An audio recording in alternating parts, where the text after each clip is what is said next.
Today's video is going to be about this. Wait, that's a little small. Let's make it bigger. There we go. That's more like it. Hey everyone, and welcome back to Hoffman Engineering. Today we're going to explore the world of crystal clear 3D printing using high transparency resin from Nova 3D. Now, I've used a lot of clear resins before, particularly in making these clear dice. However, clear resins end up not being very clear. You often get very kind of yellow, clear-ish prints, but even when you polish the clear resin, they end up, while they polish well, they end up still being a little bit yellow and not crystal clear. So when I found out that Nova 3D has what they call high transparency resin that's offering kind of crystal clear resin performance, as with any resin, glove up. So I'm going to be using Chitsu box as my slicer. So Nova 3D provides printing parameters, and they say that this high transparency resin takes about 3 times the exposure of normal clear resins. So with the longer Orange 4K, normally it would be 2 seconds per layer. So I'm going to increase that exposure to 6 seconds per layer. They also say 3 bottom layers at 20 seconds per layer. With these exposure settings, and let's go print. And the first thing I notice when I pour in the resin is that this is very fluid. It is not a very viscous resin. And it has a lot of bubbles when it first goes in, but the bubbles pop really quickly. So I'm going to pour it in. I'm going to give this a couple of minutes to let the bubbles settle out. I'll even lower down the build plates and help the build plates kind of push out the bubbles that are in the resin, and hopefully that will clear it out.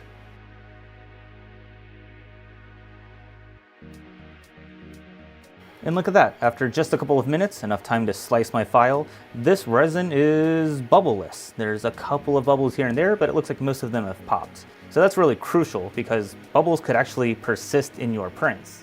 Print started, I'll see you guys in 2 hours and 28 minutes. And the print has finished. Let's take a look at that. At first glance, it does look very, very clear. Let's zoom in a little bit. And here it is still in the printer, and it looks really clear.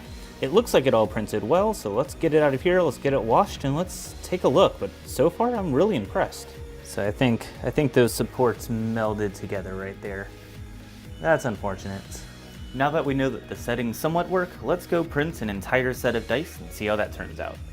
And 2.5 hours later, we have some success. It looks like some of it pulled off of the supports, but let's go take this out of the printer and see how it turned out. It looks like most of it pulled off of the supports. We've got just 2 that's completed. The other ones did not print successfully. That is quite unfortunate. Let's see how these 2 turned out. And just like before, we can take our snippers and try to peel off these supports. But these are really, really brittle supports. And just like before, these supports are all fused together. It shouldn't be quite this solid chunk of support. These off, but as you can see, the base here is just one giant chunk of cured resin. And that's unfortunate. So let's print a few more things. Let's try a couple of dice printed directly on the print bed, no supports this time. And let's try a figurine to see how that works. And on initial glance, the dice look good. Without there being any supports, there was no supports to fuse together and form unsightly blobs. So that worked pretty well. The figurine had a lot of supports, and the supports at the base tended to fuse together, but once it got, I don't know, maybe 10 to 15 millimeters above, it stopped fusing together, and the detail is actually pretty good. With the dice printed, I'm gonna try a couple of things. First, I'm gonna try my dice polishing technique. You may remember a few videos ago, I did some 3D printed dice and went through my process of learning how to sand and polish them. You can see the link in the card if you wanna see that video yourself. So I'm gonna follow the same technique. I'm gonna start with 1500 grit sandpaper and then work my way up through the micro mesh polishing pads all the way up to 12,000 grits. And that takes a bit of time, especially when you're working with dice that has multiple surfaces. You need to sand each of those surfaces. But after about 30 to 45 minutes per dice, we're left with a pretty well sanded and somewhat polished dice.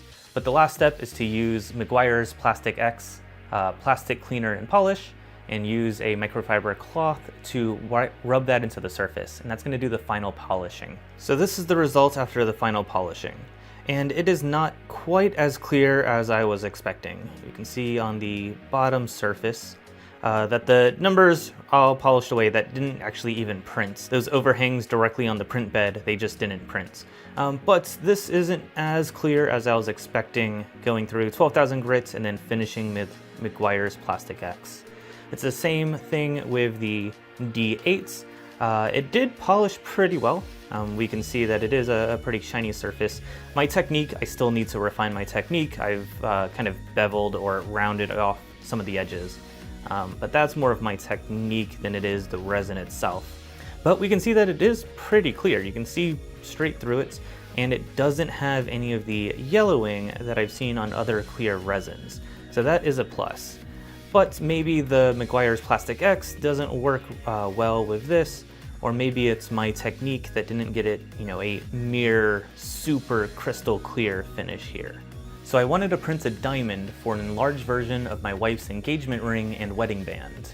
You may remember a few years ago that I designed, printed, and cast my wife's engagement ring and wedding band. If you want to see that video, you can click the link in the cards. But I thought it would be cool to print a version that's 10 times larger, which means that I need a diamond that is also 10 times larger. At first, I hollowed the diamond because I didn't necessarily think that it would print well with such a large surface area. Normally you want to minimize surface area, so I hollowed it out, leaving a wall thickness of 1.5 millimeters. But when I printed it, I was not happy with the results. It seems that this resin has problems printing overhangs. It tends to fuse together into a block as opposed to printing nice clear overhangs. So any kind of overhangs where you normally need supports, either you add supports and the supports tend to fuse together, or you don't add supports and still risk it not printing those overhangs correctly. So the hollow version just wasn't going to work. So I figured we'll go ahead and give it another try, and it turned out really good. With it still being in the printer, it looks very spectacular. It's still covered with uncured resin, and that really helps hide any kind of layer lines or surface imperfections and makes it very optically clear. That is an awesome look. Unsurprisingly, the supports fuse together. So then I'm going to go through and I'm going to sand and try to define the diamond surface again. I'm going to sand off all of that extra resin and try to get some of those facets in here. I am not a diamond cutter by any means. I do not have much experience when it comes to polishing or anything like that. So I'm going to give it my best effort.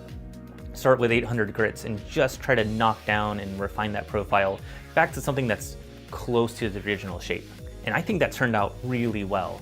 I did a pretty good job of getting the facets back in the profile back into place, and it looks really good. Of course, with all the extra resin washed off, it is no longer as optically clear as it was before, but I'm gonna try something different.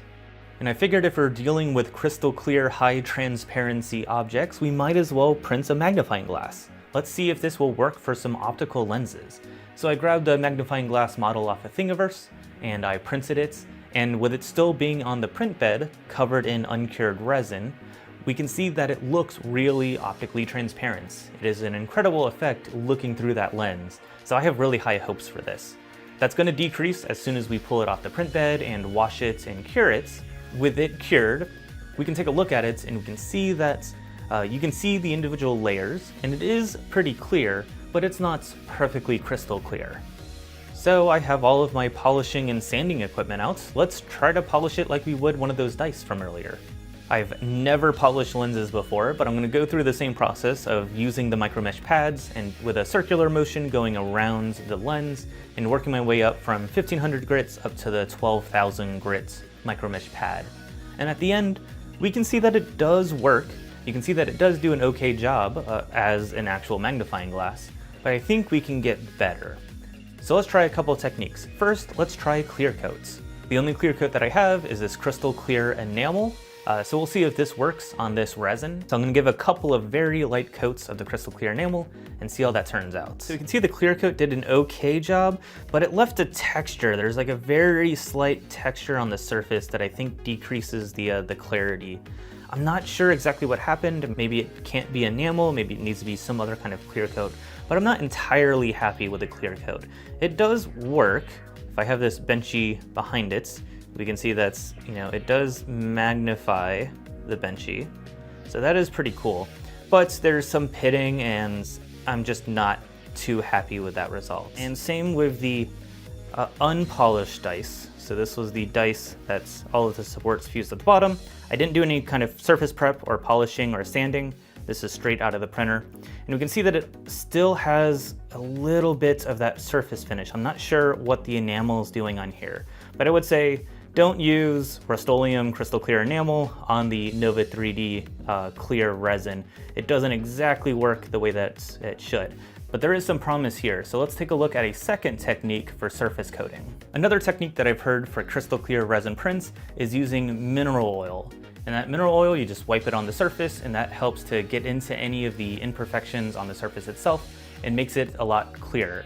So I'm just gonna take some mineral oil and rub it over the diamond and see how that affects things. And immediately, it makes a big difference. I really like the effects. The diamond looks awesome with the mineral oil applied. And if we take a look at it here, it looks really good. It is very, very transparent. You can see right through the diamond and it does reflect the way that I was hoping for. Of course, the mineral oil doesn't dry. It will actually just be sitting on the surface and it leaves, an oily coating on the surface.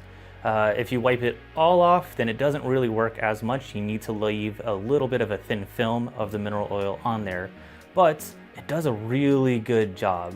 I would love to see what it looks like on something like this with, all of the facets polished, but I'm not gonna give that a try. But I can say that that is a viable technique for making transparent 3D prints even more transparent using some mineral oil. So I have to say I am pretty impressed with the Nova 3D high transparency crystal clear resin. It does a really good job of having a clear print. It minimizes bubbles within the print. It does a really good job of that. And it doesn't yellow like a lot of other clear resins will. You can see the normal clear resin off to the side. It is yellowed over time just due to UV exposure. But the Nova 3D high transparency resin, it doesn't yellow, or at least it hasn't yellowed in the month that I've been printing various pieces. So if you're looking for a clear resin that doesn't yellow, then this might be a good option. And we've explored a couple of coating techniques. Clear enamel doesn't work the way that I was hoping for, but the mineral oil does do a good job of restoring optically transparent properties back to this resin. So you can give that a try for sure. You will have to deal with supports. Supports are really hard to print on this. I'm guessing it's just because it's a clear resin, the light maybe bounces together and you have to use a much longer curing time. So that probably affects how thin pillar supports fuse together. So beware of supports, beware of large overhangs. Like if you're printing this on the surface, those overhangs are really tough to print. But if you can minimize the amount of overhangs and the support density and get it away from the bed a little bit, then you can really get some high quality prints.